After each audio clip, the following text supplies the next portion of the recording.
Donc, bienvenue dans cette courte présentation qui va vous présenter les notions d'habitat et de niche écologique et qui va aussi euh, vous montrer la différence entre les deux notions.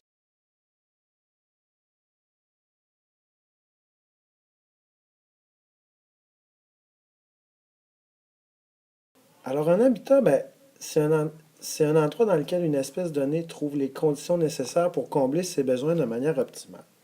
Si je prends ici, j'ai mis un exemple, le grand héron. Donc, le grand héron, son nom scientifique, c'est Ardea eroteas. Et puis le grand héron, en Amérique du Nord, ici, je vous ai mis une photo où on montre son aire de répartition.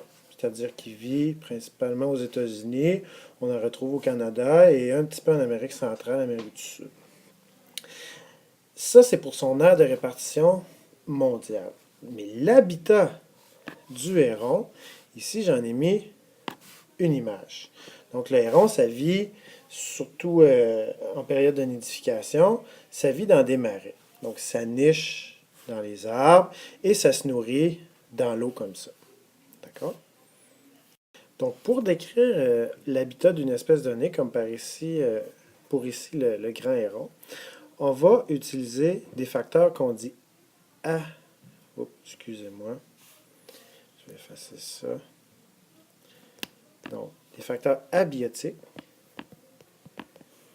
et des facteurs qu'on va appeler biotiques. Alors, les facteurs abiotiques.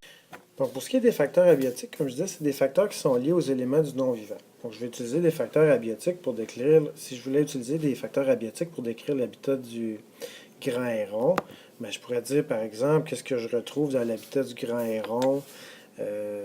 Donc, de l'eau. Donc, ça lui prend ça dans son habitat.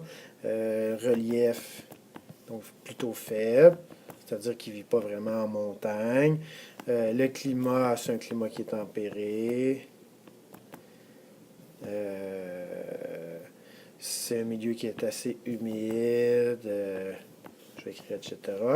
Donc, ce sont toutes les choses qu'on retrouve dans le milieu, dans l'habitat du grand héron. Donc maintenant, pour ce qui est des facteurs biotiques, donc les facteurs qui sont liés aux relations entre les êtres vivants dans l'habitat du grand héron. Qu'est-ce que je vois de vivant dans l'habitat du grand héron? C'est sûr qu'il y a des petits poissons, des amphibiens. Donc si je voulais être plus spécifique, je pourrais décrire les espèces de poissons qu'on retrouve, les espèces d'amphibiens. Il y a des plantes aquatiques, des algues, des arbres vivants et morts. Je pourrais ajouter parfois il y a des castors, des mollusques, etc. Voilà.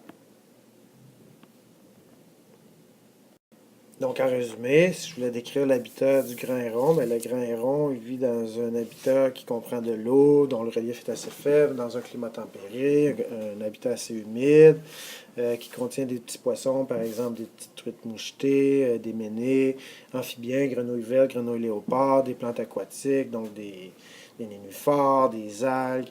Il y a des arbres vivants et morts, des sapins, des épinettes. Il y a présence souvent de castors, ça pourrait ajouter les loutres, des mollusques, des choses comme ça. Donc ça, c'est l'habitat du grand héron. Maintenant, pour ce qui est de la niche écologique, je vais vous présenter deux animaux qui vivent dans le même habitat que celui du héron qu'on a vu tantôt. Alors, on a vu tantôt que le grand héron, ce sera pas long, donc le grand héron ici vit dans ce type d'habitat qu'on a décrit plus tôt. Et il y a aussi toutes sortes d'autres animaux qui peuvent y vivre.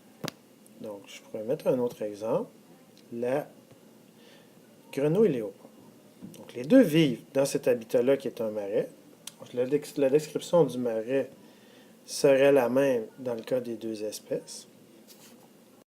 Mais il est important de comprendre que les deux animaux n'occupent pas la même niche écologique dans cet territoire. Alors, pour décrire une niche écologique, on va utiliser trois caractéristiques. Donc, la première caractéristique, ça va être les lieux occupés. La deuxième, c'est le régime alimentaire de l'espèce qui y vit. Et la troisième caractéristique, c'est la période d'activité.